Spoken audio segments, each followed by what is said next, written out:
नमस्कार. आजच्या व्हिडिओमध्ये मी तुम्हाला संकष्ट चतुर्थीला आईने मुलासाठी कोणते उपाय करावे हे सांगणार आहे. पंचांगानुसार मार्गशीर्ष महिना सुरू आहे. या महिन्यातील कृष्ण पक्षातील संकष्ट चतुर्थी 30 डिसेंबरला साजरी होणार आहे. संकष्ट चतुर्थी बुद्धी, ज्ञान आणि संपत्तीची देवता असलेल्या गणेशाला समर्पित आहे. या दिवशी व्रत केले जाते. तसेच रात्री चंद्राची पूजा करून त्याला जल अर्पण करण्याची देखील परंपरा आहे. मान्यतेनुसार संकष्ट चतुर्थीचे व्रत करून श्री गणेशाची आराधना केल्याने सर्व प्रकारचे संकट हे दूर होतात. भरपूर वेळा आपल्या मुलांच्या यशामध्ये अनेक अडचणी, अडथळे येत असतात. मुलांची पाहिजे तशी प्रगती होत नाही. मुले अभ्यास करून देखील त्यांना यश मिळत नाही. भरपूर मेहनत करून त्याचा मोबदला मिळत नाही किंवा मुले उगाच रागवतात, चिडचिड करतात. एखाद्या कारणावरून उगाच भांडण, क्लेश घरामध्ये होत असते. तसेच मुलांना पाहिजे तशी नोकरी मिळत नाही किंवा नोकरीमध्ये प्रमोशन मिळत नाही. तर यासाठी आपल्याला या संकष्ट चतुर्थीच्या दिवशी काही उपाय करायचे आहेत. ज्यामुळे हे सर्व अडचणी, अडथळे नक्कीच दूर होतील. गणपती बाप्पा हे विद्येचे देवता आहे. त्यामुळे जर आपण या दिवशी काही उपाय केले तर ते उपाय खूप प्रभावी ठरत असतात. तर संकष्ट चतुर्थी ही 30 डिसेंबरला सकाळी 9:43 सुरू होईल.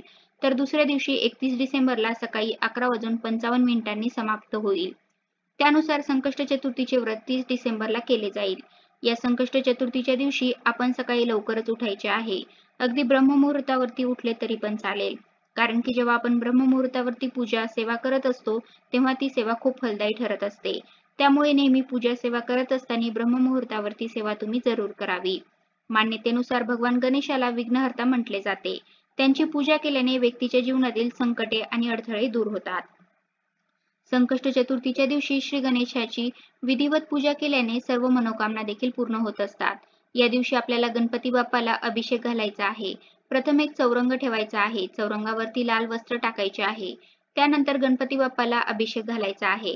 गणपती बाप्पाला अभिषेक घालताना आपण गणपती अथर्वशीर्षाचे पठण करायचे आहे. तुमचे जर गणपती अथर्वशीर्ष पठण नसेल तर तुम्ही मोबाईलवरती देखील लावून शकता. विशेषतः जर तुम्हाला तुमच्या मुलासाठी हा उपाय करायचा असेल तर तुमच्या मुलांनाच गणपती बाप्पाला अभिषेक घालायला सांगावा. तसेच गणपती अथर्वशीर्षाचे पठण देखील मुलांनाच करायला लावावे. यामुळे त्याचा फायदा हा त्यांना जास्त होईल. आणि जर मुलांना शक्य नसेल तर आई वडील देखील हे करू शकता. त्यानंतर जे बाप्पाच्या तीर्थाचे पाणी आहे ते आपल्या मुलांना प्यायला द्यायचे आहे. मग पहिल्यांदा अगोदर तुम्ही गणपती बाप्पाला एकदा अभिषेक घालून घ्या. त्यानंतर पुन्हा परत तुम्ही स्वच्छ पाण्याने अभिषेक घाला आणि ते पाणी तुम्हाला मुलांना प्यायला द्यायचे आहे. अगदी थोड्या स्वरूपामध्ये पाणी प्यायला दिले तरी पण चालेल. यामुळे मुलांची बुद्धी ही तीक्ष्ण होत असते. तसेच मुलांना अभ्यासामध्ये येणाऱ्या अडचणी, अडथळे हे देखील दूर होत असतात. मग मुले सकाळी कॉलेजला किंवा स्कूलला जात असतील तर त्यांच्या बॉटलमध्ये देखील तुम्ही हे थोडेसे तीर्थ टाकून देऊ शकता. यामुळे नक्की त्यांचे प्रश्न हे सुटतील. तसेच या दिवशी तुम्ही मुलांना गणपती अथर्वशीर्षाचे पठण आवर्जून करायला लावावे. पठण करणे शक्य नसेल तर श्रवण तरी करायला लावावे. तसे तर रोज आपण जर गणपती अथर्वशीर्ष पठण केले तर त्याचे खूप फायदे होत असतात. मुलांची बुद्धी ही कुशाग्र होत असते. तसेच गणपती बाप्पाचा आशीर्वाद देखील प्राप्त होत असतो. जेव्हा आपण 21 वेळा गणपती अथर्वशीर्ष पठण करतो, श्रवण करतो, तेव्हा त्याचे अगणित फायदे हे आपल्याला बघायला मिळतात. तसेच या दिवशी आपल्याला गणपती बाप्पाच्या आवडीचे जास्वंदीचे फूल देखील अर्पण करायचे आहे. जास्वंदीचे फूल मिळाले नाही तर तुम्ही कोणते पण लाल फूल हे गणपती बाप्पांना अर्पण करू शकता. तसेच या दिवशी आईने मुलांसाठी एक उपाय करायचा आहे. तो म्हणजे 108 मुगाच्या दाण्याचा उपाय. तर आपल्याला हिरव्या कलरचे जे मुगाचे दाणे असतात ते घ्यायचे आहेत. आपल्याला 108 दाणे घ्यायचे आहे. मग आपल्याला हे 108 मुगाचे दाणे घेताना अख्खे दाणे घ्यायचे आहे. तुटलेले दाणे घ्यायचे नाही किंवा जे दाणे अर्धे आहे असे दाणे देखील आपल्याला घ्यायचे नाही. त्यानंतर आपल्याला हिरव्या रंगाचे एक कापड घ्यायचे आहे. अगदी छोटेसे कापड असले तरी पण चालेल. फक्त ते नवीन पाहिजे. मग हिरव्या रंगाचा पीस घेतला तरी पण चालेल. त्यामधील अगदी थोडासा तुकडा आपल्याला घ्यायचा आहे आणि ह्या सर्वांची पोटली करायची आहे. हे मुगाचे दाणे या पोटलीमध्ये टाकायचे आहे आणि आपली मुले जिथे अभ्यास करतात किंवा मुलांचा जास्त वावर ज्या ठिकाणी असतो त्या ठिकाणी आपल्याला ही पोटली ठेवायची आहे. फक्त एक लक्षात ठेवा की ती जागा स्वच्छ पाहिजे. मग बेडरूम असली तरी पण आपण जिथे पोटली ठेवणार आहोत ती जागा स्वच्छ करून घ्यायची आणि मग तिथे आपण पोटली ठेवायची आहे. जर तुमच्याकडे गोमूत्र असेल तर अगोदर तुम्ही तिथे गोमूत्र शिंपडून घ्या आणि मग तिथे पोटली ठेवू शकता किंवा गोमूत्र नसेल तर तशीच तुम्ही स्वच्छ करून फक्त पोटली ठेवली तरी पण चालेल. किंवा तुमची जर मुले बाहेरगावी असतील, बाहेरगावी शिकण्यासाठी असतील किंवा बाहेरगावी नोकरीसाठी असतील तर मुले आल्यावरती ज्या ठिकाणी त्यांचा जास्त वावर असेल त्या ठिकाणी आपल्याला ही पोटली ठेवायची आहे. जर तुम्हाला 2 मुले असतील आणि दोन्ही मुलांच्या बाबत तुम्हाला अडचणी अडथळे येत असतील, तर तुम्ही अशा प्रकारच्या 2 पोटल्या देखील बनवू शकता. मग मुलगा असेल किंवा मुलगी असेल तरी पण तुम्ही 2 पोटल्या बनवू शकता. मग आपण ही पोटली संकष्ट चतुर्थीच्या दिवशी सकाळी किंवा संध्याकाळी बनवू शकता. जेव्हा तुमची गणपती बाप्पाची सेवा होईल त्यानंतर आपल्याला ही पोटली बनवायची आहे. मग आपल्याला ही पोटली रात्रभर तिथेच ठेवायची आहे. त्या पोटलीला आपण हात लावायचा नाही. दुसऱ्या दिवशी उठल्यानंतर अंघोळ झाल्यानंतर आपल्याला ही पोटली घ्यायची आहे. ही पोटली घेतल्यानंतर आपल्याला गणपती मंदिरामध्ये जायचे आहे. आपल्याजवळ जिथे पण गणपती मंदिर असेल तिथे आपल्याला जायचं आहे. आणि जर गणपती मंदिर नसेल तर महादेवाच्या मंदिरात देखील जाऊ शकता किंवा ज्या पण मंदिरामध्ये गणपती बाप्पाची मूर्ती असेल तिथे तुम्ही जाऊ शकता. भरपूर वेळा माता लक्ष्मी, महालक्ष्मीचे मंदिर देखील असतात. तिथे देखील गणपती बाप्पाची मूर्तीही असते. तिथे देखील तुम्ही ही पोटली ठेवू शकता. आपण ही पोटली घ्यायची आहे. त्यानंतर आपण एक दिवा देखील घ्यायचा आहे. तुम्ही पंती किंवा कणकेचा दिवा देखील घेऊ शकता.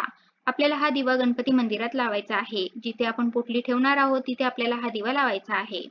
आपण ती पोटली ठेवल्यानंतर गणपती बाप्पाला सांगायचं आहे की तुमच्या अडचणी, अडथळे जे काही आहे ते गणपती बाप्पाला सांगायचे आहे. मग मुलांचे नोकरीमध्ये प्रमोशन मिळत नसेल किंवा अभ्यासात पाहिजे तशी प्रगती होत नसेल किंवा अभ्यास करून देखील मुलांना पाहिजे तसे मार्क्स मिळत नसतील, पाहिजे तसे त्यांना यश मिळत नसेल, तर तुम्ही हे सर्व गणपती बाप्पाला सांगायचे आहे आणि ती पोटली तिथेच ठेवायची आहे. तसेच तिथे आपण शुद्ध तुपाचा दिवा देखील लावायचा आहे. शुद्ध तुपाचा दिवा लावणे शक्य झाले नाही तर शुद्ध तेलाचा दिवा देखील लावू शकता. आणि जर तुम्हाला दिवा नेणे शक्य नसेल तर तुम्ही तेल देखील घरून घेऊन जाऊ शकता. मग तिथे देखील तुम्ही दिवा लावू शकता. आपल्याला जर गणपती बाप्पांचे मंदिर मिळाले नाही तर महादेवाच्या मंदिरात देखील तुम्ही अशा प्रकारे पोटली अर्पण करायची आहे आणि तिथे देखील तुम्हाला अडचणी अडथळे हे सांगायचे आहेत. प्रार्थना करायची आहे, माझ्या घरावरचे सर्व संकटे दूर होऊ दे. लवकरात लवकर तुम्हाला तुमच्या प्रश्नांचे उत्तर हे मिळतील. मुलांना देखील अभ्यासामध्ये यश मिळेल आणि त्यांची पाहिजे तशी प्रगतीही नक्कीच होईल. तसेच आपण जेव्हा गणपती बाप्पांच्या मंदिरात जाऊ तेव्हा आपण ओम गण गणपताय नमः, ओम गण गणपताय नमः या मंत्राचा जप करायचा आहे. तुम्हाला जेवढ्या वेळा शक्य होईल तेवढ्या वेळा या मंत्राचा जप करायचा आहे. तसेच जर आपण महादेवाच्या मंदिरात गेला तर ओम नमः शिवाय, ओम नमः शिवाय या मंत्राचा जप करायचा आहे. आपण तिथेच एका साईडला बसून या मंत्राचा जप करू शकता किंवा मनातल्या मनात देखील हा मंत्र म्हणू शकता. तुम्हाला सुतक असेल तर तुम्ही हा उपाय करू शकत नाही. तसेच जर मासिक धर्म असेल तरी देखील तुम्ही हा उपाय करू शकत नाही. कारण की हा उपाय आपल्या आईने करायचा आहे. आणि मग जर मासिक धर्म असेल तर आपली आजी देखील हा उपाय करू शकते. म्हणजे घरातील कोणतीही स्त्री हा उपाय करू शकते. यामुळे आपल्या मुलांच्या आयुष्यातील अडचणी, अडथळे हे नक्कीच दूर होतील. अत्यंत प्रभावी असा हा उपाय आहे. पण आपण जेव्हा हा उपाय करत असतो तेव्हा आपण या दिवशी गणपती अथर्वशीर्षाचं पठण करायला विसरायचं नाही. पठण करणे शक्य नसेल तर श्रवण तरी करावे. जेव्हा आपण एखादी सेवा करून मग उपाय करत असतो ना, मग ते उपाय खूप प्रभावी ठरत असतात. पण आपण नुसते जेव्हा उपाय करतो आणि सेवा काहीच करत नाही, तेव्हा ते उपाय फलदायी ठरत नाही. त्यामुळे नेहमी लक्षात ठेवा, आपण जेव्हा उपाय करत असू, तेव्हा आपल्याला ज्या सेवा दिलेल्या आहेत, त्या सेवा तुम्ही आवर्जून कराव्यात. धन्यवाद.